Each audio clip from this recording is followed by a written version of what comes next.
Welcome back to the Dog Facts Funny, a place where the canine world is explored slowly, thoughtfully, and with care. Today's topic may feel uncomfortable at first because it touches something we rarely want to question: emotional distance in dogs who live with us every day. We often believe that love from a dog is permanent, unbreakable, always present. And in many ways, it is. But dogs are emotional beings, not symbols.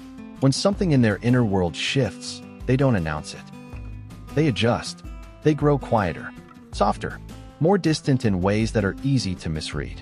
This episode is not about blame. It's about awareness.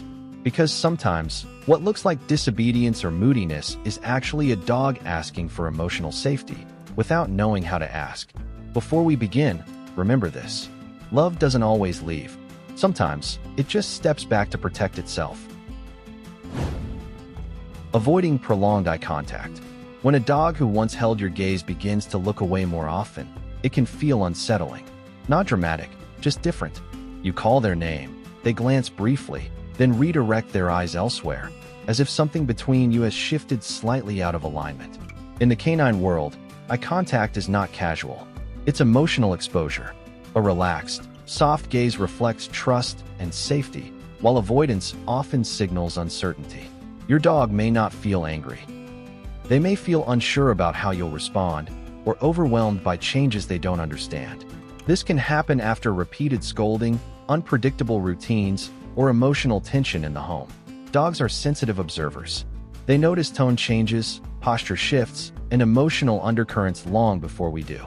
Rebuilding begins quietly. Sit at their level. Avoid staring.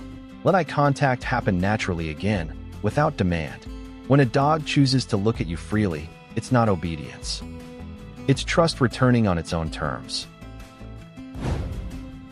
Choosing distance when resting. Dogs are proximity sleepers. They rest near what feels emotionally safe.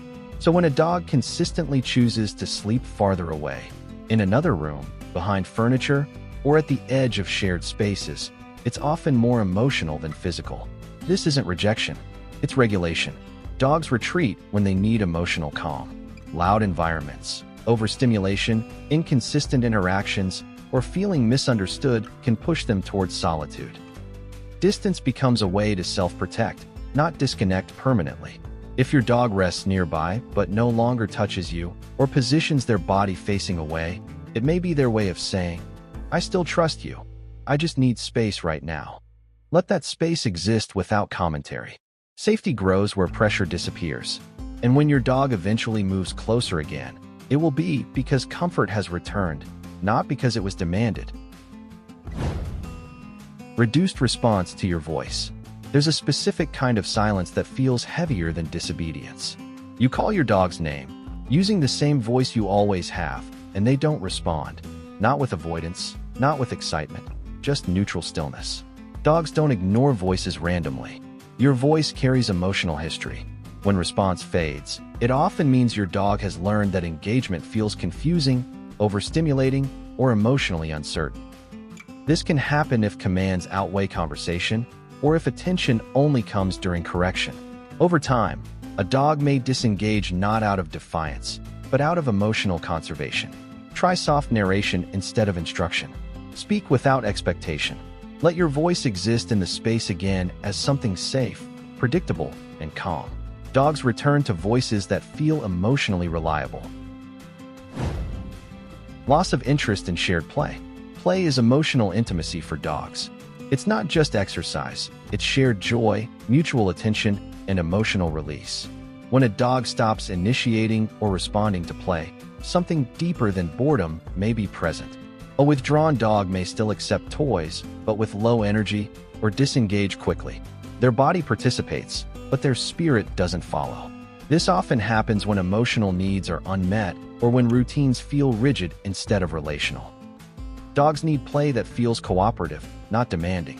Fast movements, overstimulation, or competitive energy can push sensitive dogs inward rather than outward.